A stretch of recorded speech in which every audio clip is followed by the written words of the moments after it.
Merci pour l'invitation et je trouve intéressant effectivement avec toutes les interventions qu'on a eues ce matin d'avoir le regard des sapeurs-pompiers, savoir répondre à la question et sur le terrain des secours, qu'est-ce qui se passe. Donc je vais essayer de modestement de vous montrer ce qui se produit aujourd'hui un peu partout à travers le monde et également en France.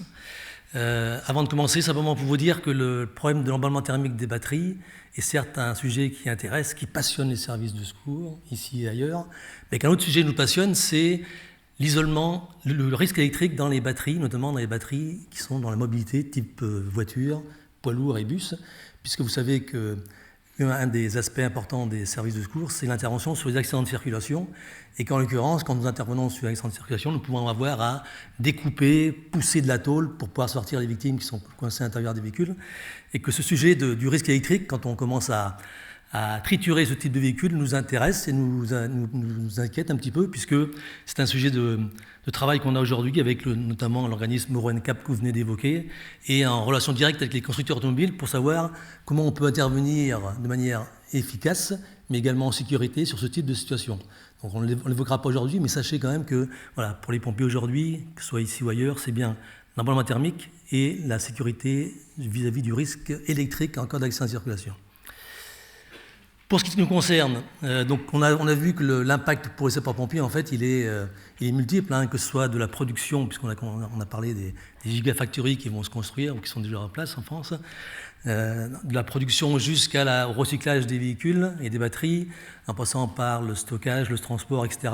Et l'utilisation, on a quelques sources d'intérêt pour cette technologie-là. J'ai retenu, moi, 3 thèmes principaux qui sont ce qu'on voit au quotidien, les mobilités légères, ce qu'on appelle les trottinettes et les vélos. Donc il suffit de voir quand on se promène dans les rues de Paris que ce sujet n'est pas prêt de s'arrêter et qu'on est concerné par l'explosion, entre guillemets, de ce type de technologie de mobilité.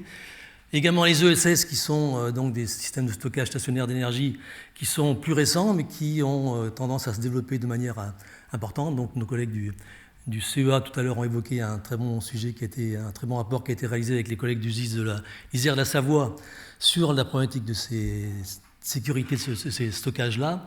Et puis le dernier point qui nous intéresse, nous, services de secours, depuis très longtemps maintenant, puisque la première Prius, je vous rappelle, la première Toyota Prius, c'était en 1997, donc ça fait quelques années déjà. Alors, on n'était pas à l'époque sur les batteries lithium-ion, on n'était pas sur les batteries NMC, mais déjà on commençait à parler de sécurité sur les feux de batterie et de la sécurité électrique.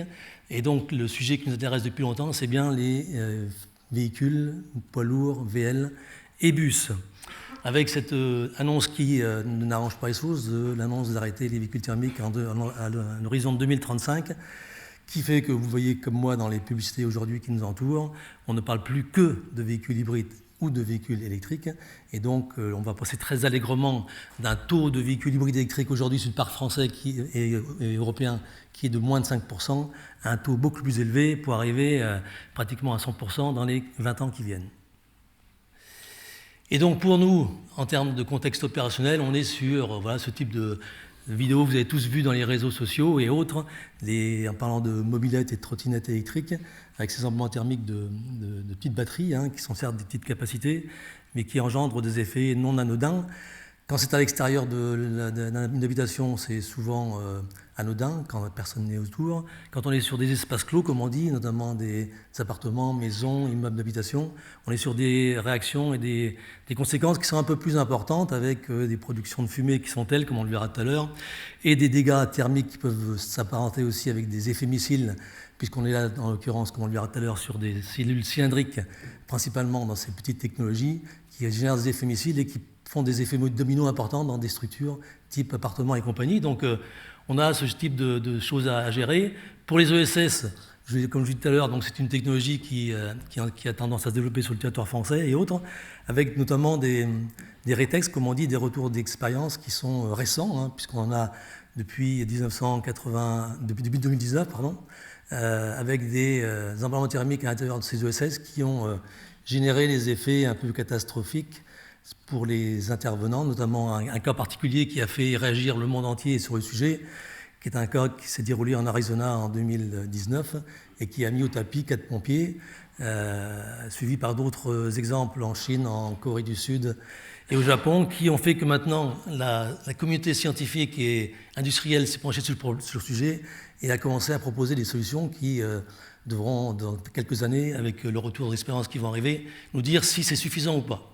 En vous disant également aussi, avant de continuer, qu'en termes de statistiques, c'est bien d'en parler également, hein, puisque on n'est pas ici pour faire du catastrophisme. Sachez qu'aujourd'hui, on a très peu de retours d'expérience comptabilisés en termes numériques. On en a deux statistiques qui nous viennent, l'une des États-Unis et l'autre d'Australie, que je vais vous donner. La première des États-Unis qui stipule bien que sur une période récente, les feux de véhicules électriques sont moins nombreux que les feux de véhicules thermiques. Première chose à donner comme exemple.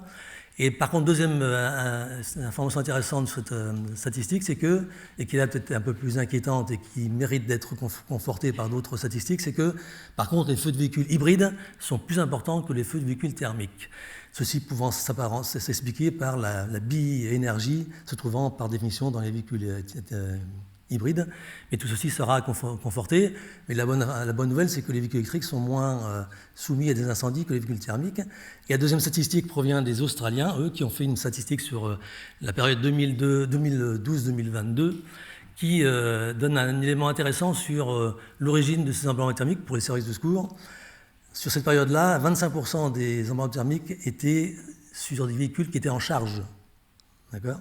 Donc là aussi, on verra ça dans 4-5 ans. Rendez-vous dans 4-5 ans, voir si cette statistique est maintenue, mais c'est un élément intéressant pour déterminer les causes d'emballement thermique. Le constat donc, du terrain, donc, comme je vous l'ai dit, je ne reviendrai pas sur des aspects scientifiques qui ont été donnés abondamment avant moi. Pour un sapeur-pompier, un emballement thermique s'apparente à une fuite de gaz enflammé. Donc vous avez vu quelques exemples tout à l'heure, on en verra rapidement sur une vidéo si on a le temps tout à l'heure. Donc pourquoi avoir ce type de description pour nous, c'est que nos sapeurs-pompiers, qu'ils soient en France ou ailleurs, ont besoin d'avoir une connaissance qu'on appelle la lecture du feu. La lecture du feu, c'est de pouvoir reconnaître à la vue d'un incendie, notamment à la lecture des flammes et des fumées, pouvoir reconnaître un incendie. Quand on parle de batterie lithium-ion, on parle beaucoup, comme vous l'avez compris, pour les sapeurs-pompiers aujourd'hui, de véhicules, mais il faut savoir que les véhicules aujourd'hui ne sont pas uniquement thermiques et électriques, vous avez également des véhicules GPL depuis très longtemps, mais vous avez également des véhicules au GNC, gaz naturel comprimé, aux véhicules à l'hydrogène, qui arrivent, vous le savez, très rapidement chez nous, et également au GNL, gaz naturel liquéfié, qu'on trouve sur les poids lourds principalement. Et donc, avoir, quand on arrive sur la zone d'intervention, comme on dit, la lecture d'un feu pour savoir de quel type de véhicule on a affaire devant nous et quel type d'énergie on a à combattre est une chose primordiale pour les sapeurs-pompiers. Important dégagement de fumée toxique, on l'a déjà vu, et vous verrez quelques exemples aussi sur des essais qu'on a fait récemment. Donc le dégagement de fumée toxique, donc je ne vais pas revenir sur la question qui se pose aujourd'hui dans la communauté, savoir est-ce qu'on doit considérer l'HF comme étant un élément prépondérant ou pas, puisque les écoles divergent aujourd'hui. Toujours est-il que les fumées qui se dégagent sont des fumées toxiques et on doit les prendre en compte. Et elles sont également denses. Donc, ce qui fait que pour les sapeurs-pompiers, on a des impacts en termes de toxicité, bien sûr, pour le contexte environnemental, mais également pour les services de secours eux-mêmes, pour les intervenants. Mais également, on a une problématique sur l'accès des services de secours à la source, de l'intervention, notamment l'espace clos. Imaginez des feux de véhicules, soit à 1, 2, 3 ou 4 dans des parkings ou dans des garages. Dès que vous avez ce type de fumée dense, vous avez de grosses difficultés d'accéder. Et la priorité pour les sapeurs-pompiers, c'est d'accéder à la cible, à la source. Et en l'occurrence, avec ce type de fumée, on a de plus en plus de problèmes. Des effets missiles possibles, on l'a évoqué également, donc ça a été constaté dans tous les essais qu'on a fait. Dès qu'on a des batteries à cellules cylindriques, notamment dans les petites mobilités, on a des effets missiles qui se produisent, avec deux impacts principaux, des effets dominos qui sont possibles, notamment, je reviens sur les feux d'appartement qu'on peut avoir, qui sont des feux d'appartement complets, à cause de ces effets dominos qui sont donnés par les effets missiles des cellules qui s'en vont en effet missile. Et on a le problématique qu'on avait jusqu'à présent était sur les véhicules légers et les voitures. On avait jusqu'à présent que les voitures Tesla qui étaient en cellules cylindriques, donc on se disait qu'on n'allait pas s'épancher sur le sujet trop abondamment auprès des services de secours, n'ayant qu'une seule marque qui était dans cette dynamique-là. Alors il se trouve que BMW vient d'annoncer récemment qu'à partir de 2025, tous ces véhicules seraient également en cellules cylindriques. Donc les services de secours devront s'habituer à avoir ce genre d'effet sur des emballements thermiques de batteries à cellules cylindriques, même si le cas si on parle de mobilité, si le cas batterie désolidarisée du car body du véhicule est quand même rare. On l'a déjà vu sur des véhicules Tesla, mais ça peut quand même arriver. Et puis on a également des projections d'aluminium en fusion sur des casings aluminium. Donc on a vu qu'on a des casings acier et aluminium sur les batteries aujourd'hui. Dès qu'on est sur l'aluminium, on a constaté, vous verrez tout à l'heure quelques images rapides, des projections d'aluminium en fusion qui ne sont pas très agréables pour les services de secours qui interviennent à proximité immédiate. La bonne nouvelle de tous les essais qu'on a fait, c'est que l'eau est un bon agent extincteur, on l'a vu, hein, donc on a évoqué certains agents extincteurs nouveaux qui arrivaient. Tous ceux qui ont été essayés aujourd'hui, et Dieu sait si ces essais, il y en a eu partout dans le monde aujourd'hui. Hein. Il y en a eu en France depuis 20 ans, puisque, il faut le noter, les services de secours français ont été à la pointe et ont été précurseurs dans ce domaine-là pour les essais réels sur des batteries de la cellule jusqu'au pack batterie en passant par les modules, mais également sur des feux de véhicules réels, qu'ils soient voitures, poids lourds ou bus. Et donc le constat de tous ces essais, c'est bien que l'eau est un bon agent extincteur. Donc c'est la bonne nouvelle parce que l'eau, on en a dans tous les centres de secours du monde. La mauvaise nouvelle, c'est que il est difficile d'intégrer l'eau dans les casings, dans les enveloppes des batteries. Donc il faut trouver le bon artifice pour pouvoir intégrer de l'eau. Le seul artifice qu'on a trouvé pour l'instant, c'est d'avoir des parties fusibles à l'intérieur sur le casing de la batterie. C'est-à-dire parties fusibles, c'est soit le casing en aluminium ou en plastique qui fond lui-même, soit des parties fusibles de départ de câble par exemple qui vont fondre, qui vont permettre aux sapeurs-pompiers d'intégrer de l'eau à l'intérieur du casing et donc de venir à bout de cet incendie. L'autre solution, c'est comme l'ont fait certains constructeurs, notamment Renault aujourd'hui en France, c'est d'intégrer ce qu'on appelle des trappes thermofusibles, des fireman access, qui vont fondre à 110 degrés et qui vont permettre aux sapeurs-pompiers d'intégrer de l'eau dans le casing et donc de venir à bout de cet incendie. Si on n'arrive pas à trouver de parties fusibles sur le casing de la batterie, les opérations vont être de longue durée. C'est ce que vous avez pu voir si vous vous intéressez au sujet dans les réseaux sociaux qui s'intéressent aux problématiques des sapeurs-pompiers. On a des interventions qui peuvent être longues et qui peuvent nécessiter des moyens de type, qu'on verra tout à l'heure, de type immersion, qui ne sont pas forcément très faciles à mettre en œuvre, vous le verrez tout à l'heure. Et donc on a, comme on l'a dit tout à l'heure, des risques de réignition qui, malheureusement, focalisent les services de secours aujourd'hui. C'est vrai, au-delà du fait de l'attaque initiale d'un abandon thermique, ce qui focalise les secours, c'est ce problème de réignition qu'on a vu certaines fois. Alors, il faut quand même noter ici, devant tout le monde, que c'est vrai que ça arrive, ce type de réignition. On a quelques cas qui nous reviennent un peu partout dans le monde, mais qu'on a de nombreux cas où la réignition ne se fait pas. D'accord ? Le problème, c'est qu'on est aujourd'hui pollué par cette notion de réignition qui fait que les services de secours pensent que le seul problème, c'est ça. Non, le seul problème, c'est pas ça. Le problème, c'est l'attaque initiale de l'emballement thermique. Et c'est ça qu'on doit essayer de trouver comme solution. Et puis les solutions techniques, donc voilà, j'aurais pu vous laisser la première ligne, les solutions techniques, tac, sauf que j'ai cru intéressant de vous mettre des uns présents, peu convaincantes et peu opérationnelles à mon goût. Donc on va le voir rapidement également sur les images, on a des lances perforantes qui nous sont proposées notamment par nos collègues sapeurs-pompiers anglo-saxons. Vous verrez que je ne suis pas de ceux qui préconisent ce type de lance. On a des containers d'immersion, on a des couvertures d'extinction, des lances de refroidissement, des agents d'extincteurs. Donc les lances perforantes, il faut savoir que le principe qui est donné, c'est que puisqu'il faut intégrer de l'eau et que l'eau est difficile à intégrer dans le casing, on va perforer le casing, l'enveloppe de la batterie, et on va venir insuffler de l'eau dans le casing. D'accord ? Donc il y a plusieurs solutions. Vous verrez, il y a les lances perforantes manuelles qui, à grand coup de masse, permettent de venir perforer le casing. Il y a des lances mécaniques et hydrauliques, donc qui, par des systèmes hydrauliques et mécaniques, vont pouvoir, soit par le dessous de la batterie, soit par l'intérieur du véhicule, venir perforer la batterie et venir intégrer de l'eau également.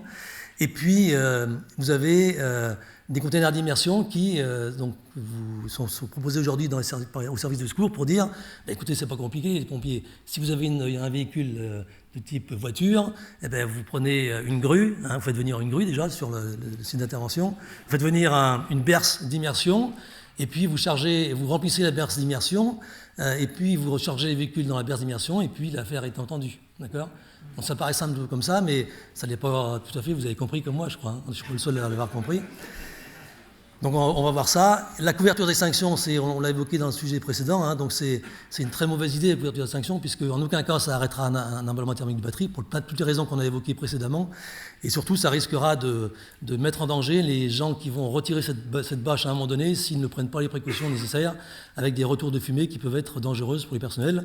La seule utilisation qu'on peut faire de ces couvertures d'extinction, c'est pour éviter les effets dominos, de les mettre dans des sites comme des parkings ou sur des ferryboats, par exemple, comme l'ont testé nos collègues danois il n'y a pas très longtemps.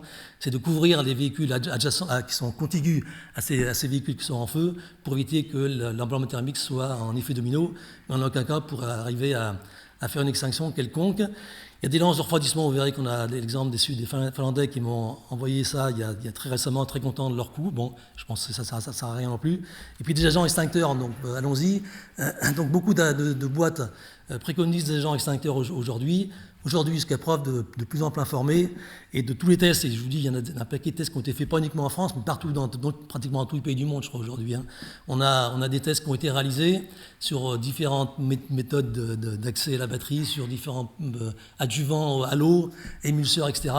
Il n'y a aucun agent extincteur qui soit digne de ce nom aujourd'hui. Le seul agent extincteur qui a porté ses fruits, c'est l'eau.